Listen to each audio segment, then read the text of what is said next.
공실장의 친절한 부동산입니다. 오늘은 지난번 시간에 이어서요, 대한민국 부동산의 특별함에 대해서 이야기 이어갈까 합니다. 지난 시간에 워낙 이래저래 말씀을 드려가지고요, 오늘은 그냥 바로 자료 화면 보여드리면서 설명을 드릴까 해요. 좀 파워포인트로 제작한 거라 뭐 이렇게 화려하거나 그러지는 않습니다만, 보기 편하게 좀 단순하게 정리해 봤으니까요. 한번 보시죠. 자, 그러면 자료를 통해서 대한민국 부동산의 특별함을 한번 보도록 하겠습니다. 제 휴대폰 화면을 그대로 녹화하는 거라서 뭐 위에 좀 뜨더라도 양해 바라겠습니다. 첫 번째는요, 대체제가 없어요. 대한민국에서 이 부동산을 대신할 수 있을 만한 게 없습니다. 보시면 기본적으로 일단 원론적인 이야기를 하자면 자산이라고 하죠. 일반적으로 우리가 투자를 하건 뭘 하든 간에 자산을 불려나간다는 얘기를 합니다. 자산을 구분하자면요, 금융자산이 있고요. 금융자산 같은 경우에는 주식이라든가 예금이라든가 적금, 채권, 신탁 등 저는 이거를 그냥 제 나름대로 표현하자면 금융이라는 건 그냥 약속이라는 표현을 합니다. 실체가 있는 게 아니라 그냥 종이 쪼가리 하나 가지고 약속을 하는, 그죠? 주식이든 예금이든 그 상품의 실체는 없어요. 예금 증서가 있고 적금 증서가 있고 채권 증권이 있고요. 그죠? 그런 식으로 약속된 상품들이 금융자산이고요. 반대로 실제 존재하고 있어서 만질 수 있는 것들, 내가 존재하고 있는 것들을 기본적으로 실물자산이라고 표현을 합니다. 실물자산에는 동산이 있고요. 동산 같은 경우는 움직이는 자산이라는 뜻이겠죠. 자기 혼자 움직이고 이런 게 아니라 움직일 수 있는 자산을 얘기합니다. 여기에는 금과 은이라든가 이런 귀금속, 그리고 다이아몬드, 루비 이런 식의 보석류, 그리고 뭐 석유라든가 석탄 같은 에너지 자원이 있을 거고요. 뭐 철강석, 뭐 텅스텐 이런 원자재가 또 있을 겁니다. 그리고 자동차 같은 운송 장비가 있을 거고요. 요즘에는 명품 같은 경우에도 실물 자산으로 많이 쳐주더라고요. 하다못해 뭐 프라다라든가 뭐 어디 뭐 구찌라든가 이런 가방이나 구두, 지갑 이런 것들은 충분히 자산으로도 인정받을 만한 것들이라고 생각을 합니다. 그리고 부동산이 있죠. 실물자산의 대표격이라고 할 수 있는 부동산이 있습니다. 부동산은 단순해요. 토지와 거기에 있는 정착물을 얘기를 합니다. 집이 될 수도 있고요. 그리고 뭐 상가나 이런 것들이 될 수도 있겠죠. 자, 그럼 보시면 지금 같은 상황에서 금융자산은 힘을 못 씁니다. 이유가 뭐냐면 금리가 너무 낮아요. 그러니까 그걸 조금 다르게 표현하자면 나중에 다시 한번 금리에 대해서 한번 시간을 갖겠지만 지금은 일단 간단히 넘어가고요. 지금은 금리가 낮기 때문에 바꿔 말하자면 화폐 가치가 낮다라고도 얘기할 수 있을 겁니다. 화폐 가치가 낮을 때는요, 주식이나 예금이나 적금, 채권, 신탁 이런 것들이 크게 힘을 발휘하지 못해요. 물론 주식 같은 경우는 조금 다릅니다. 각 기업들의 실적과 연계가 되어 있기 때문에 그 포인트가 좀 다르죠. 자, 그러면 지금 상황에서 금융자산이 돈이 안 된다라고 일단 얘기를 했을 때요, 그러면 일단 X표를 쳐놓고요. 그러면 그 실물자산 투자를 해야 되는데 대한민국에 동산이라고 할 만한 게 있는지 한번 체크를 해보시자고요. 동산이 할 만한 게 우리나라에 금이나 은이 나오지는 않죠. 해외에서 사들이는 거 말고요. 그리고 보석 같은 게 나온 것도 없습니다. 저기 뭐 정선에 가면은 사파이어가 나온다던가 아니면 당진에 루비가 나온다던가 이런 얘기는 아마 아직까지 못 들어보셨을 거예요. 그리고 우리나라에 만약에 석유가 나왔다고 하면, 석유가 막 펑펑 나오고 천연가스가 막 나왔다고 하면 아마 지금 대한민국의 경제 구조는 굉장히 달라졌을 겁니다. 근데 안타깝게도 우리나라에는 석유라든가 이런 것들이 거의 나오지 않죠. 그리고 원자재, 뭐 철광석이라든가 텅스텐 이런 것들, 돈 되는 지하자원은요 대부분 다 북한에 묻혀 있어요. 우리나라 같은 경우에는 유명한 게 석회 같은 건 많이 나오죠. 그래서 저희 삼척 같은 데 가면은 시멘트 공장들이 많습니다. 석회가 나오니까요. 그리고 자동차 같은 경우에는 자산이긴 하지만 뭔가 투자를 하거나 이런 대상은 아니죠. 아무리 벤츠가 좋고 아무리 뭐 아우디가 좋고 하더라도요, 시동 걸고 한 바퀴 도는 순간 중고차예요. 그걸 가지고 내가 뭐 자산을 불려나간다 이런 식의 개념은 아닐 겁니다. 그리고 대한민국에는 아직까지는 명품이라고 인정받을 만한 브랜드는 없죠. 지인에게 루이비통 가방을 선물해 주는 거랑 루이 까토즈 선물해 주는 거랑 반응은 조금 다를 겁니다. 그러니까 물론 우리나라도 저 백자라든가 이런 식의 자기, 그리고 뭐 항아리라든가 뭐 좋은 것도 많고요. 뭐 담양 죽세공이라든가 이런 것들도 보면은 굉장히 좋아요. 근데 세계적으로 통할 만한 공산품은 아직까지는 없다고 보는 게 맞을 겁니다. 그러다 보니까 동산도 내세울 만한 게 없어요. 이 결론은 뭐냐? 기본적으로 대한민국에서는요, 이 부동산을 대체할 수 있을 만한 게 없다라는 얘기입니다. 경기가 좋고 기업들의 실적이 좋아서 한창 호황을 누렸던 2006년, 7년 이때 같은 경우에는 주식이 인기가 있었고요. 주식을 공부해서 뛰어든다던가 뭔가 직접 투자하기 어려운 사람들을 위한 펀드가 유행했던 시기가 있었습니다. 펀드 수익률이 상당히 높았었고요. 그것 때문에 전체적인 국가의 소비까지도 많아졌던 시기가 2006년, 7년 요 시기였습니다. 근데 지금은 그런 시기가 아니죠.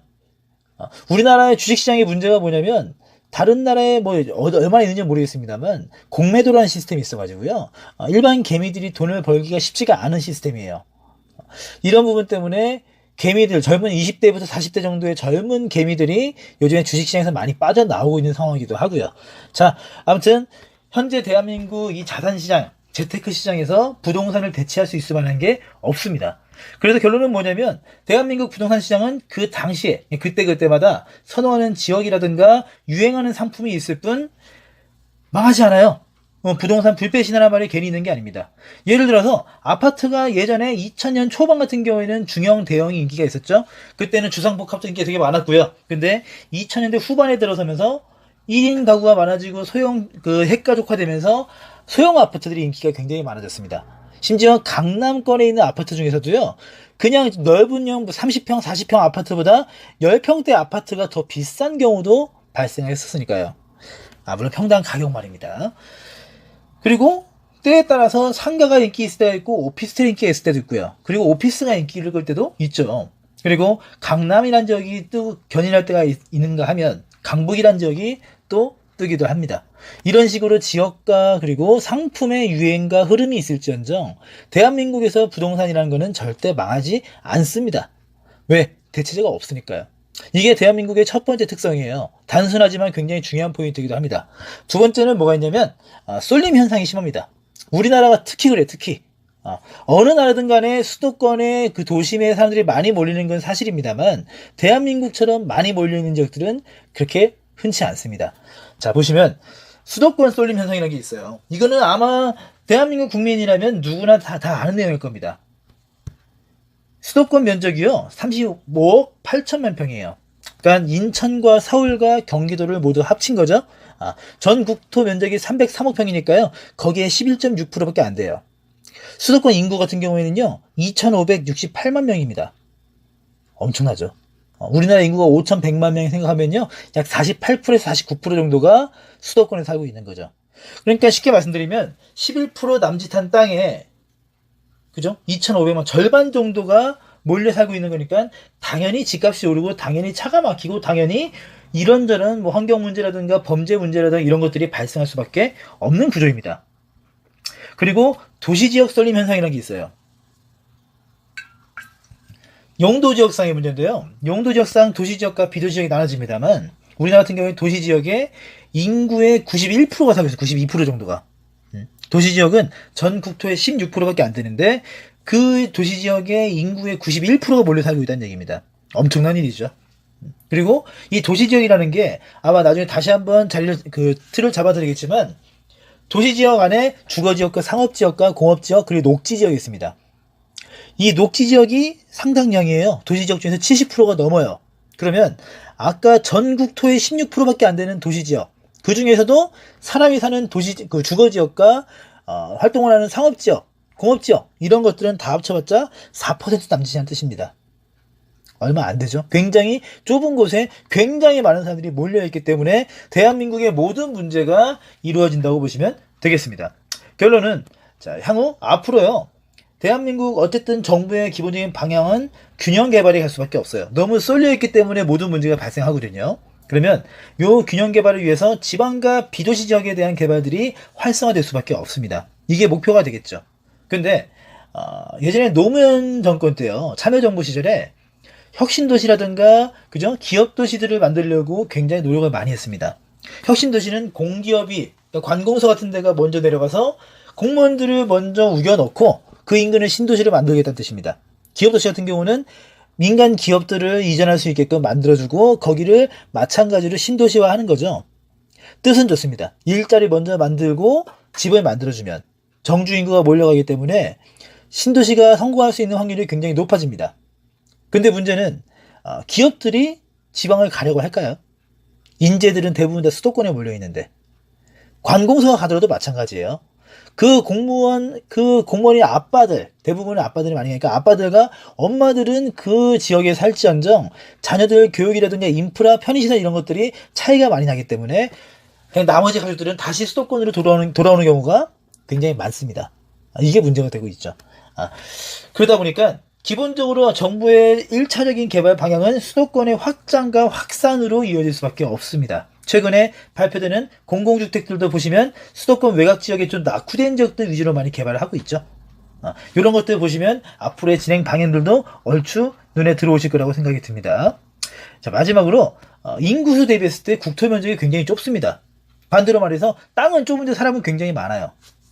자, 요거를 우리나라 것만 보면은 좀 감이 안 오시기 때문에 해외 다른 나라들과 좀 비교를 해드리자면요. 인구 1인당 국토 면적을 계산 한번 해봤어요. 국토 면적을 인구수로 나눴습니다. 자, 미국 같은 경우에는요. 대표적이죠. 인구도 굉장히 많고요. 3억 명이 넘어가니까요. 그리고 국토 면적이 대한민국의 무려 100배입니다. 100배. 3조 평 정도가 돼요. 자, 3조 평에다가 3억 2천만 명 인구를 나눠보니까요. 1인당 약 9,300평 정도가 들어갑니다. 어마어마하죠. 요 9,300평에는요. 그 미국의 큰 호수 5개 있죠. 5대호도 포함이 되고요. 이런저런 산들, 하다못해 뭐 그랜드 캐년 같은 이런 땅들도 다 포함된 땅들이에요. 바다는 물론 제외입니다. 자, 그리고 중국 같은 경우에도요. 면적이 미국이랑 굉장히 비슷해요. 3조 평 정도 좀 안 됩니다. 여기서 미국이 아까 얘기했던 5대5 큰 호수 5개를 빼면 중국이 더 크고요. 호수를 포함시키면 미국이 더 크고요. 그 정도로 굉장히 비슷한 사이즈를 가지고 있습니다. 중국도 3조 평인데요. 문제는 인구가 훨씬 많죠. 14억 명이 넘어갑니다. 공식적인 인구가요. 그 전문가들 추산은 한 20억 명쯤 얘기를 하고 있습니다. 자, 아무튼 14억 명을 기준으로 계산을 하면요. 1인당 약 2,000평이 넘어가는 땅들이 돌아갑니다. 그것도 굉장히 많죠. 일본 같은 경우에는요. 그나마 우리나라랑 좀 비슷합니다. 땅 면적은 우리나라보다 한 3배 넘게 커요. 1,143억 평 정도 됩니다. 인구는 1억 2천만 명이 되고요.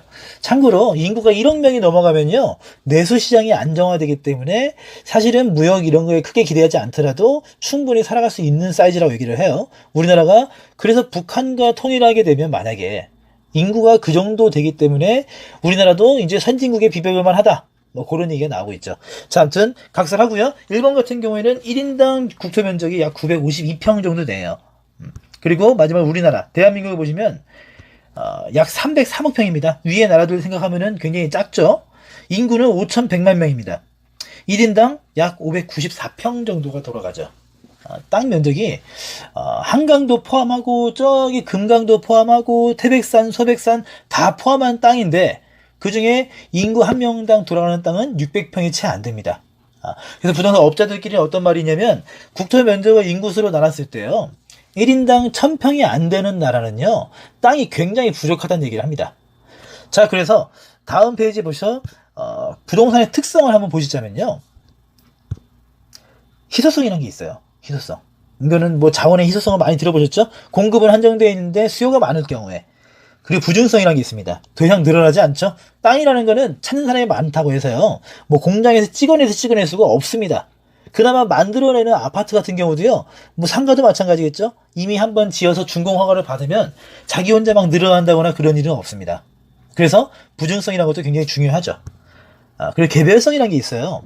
앞에 땅과 뒤에 땅과 옆에 땅은 다 다른 땅입니다. 건물도 마찬가지죠? 위에 층과 아래 층은 뷰가 달라요. 그런 것처럼 부동산은 어느 하나 똑같은 게 없습니다. 땅도 요 땅과 바로 옆에 땅이 아예 다릅니다. 왜? 어떤 땅엔 도로가 붙어있고 어떤 땅은 안 붙어있고 어떤 땅은 경사가 높고 이런 식의 구분이 되기 때문에 개별성이 굉장히 강한 게 부동산이기도 합니다. 자, 그 다음에 부동성이라는 게 있죠. 움직이지 않습니다. 어디 가지 않죠. 전쟁이 나더라도요. 내 서류만 잘 가지고 있고 우리나라 정부만 유지된다고 하면 그 땅은 변치 않습니다. 어디 무슨 핵이라도 떨어져서 완전히 작살나지 않는 이상은 땅이 어디 가지 않죠. 자, 그 다음에 영속성이라는 게 있습니다. 토지 같은 경우에는요, 땅 같은 경우에는 굉장히 특별한 게 뭐가 있냐면 아무리 쓰고 또 써도 닳거나 없어지지 않습니다. 어떤 소모품이라는 개념이 아니죠. 그래서 영원하다는 속성이 있다는 뜻이죠. 이거 자체가 부동산의 가장 기본적인 특성 중에 하나입니다. 전 세계 어느 나라든 간에 이 부동성과 영속성은 유지가 되고 있습니다.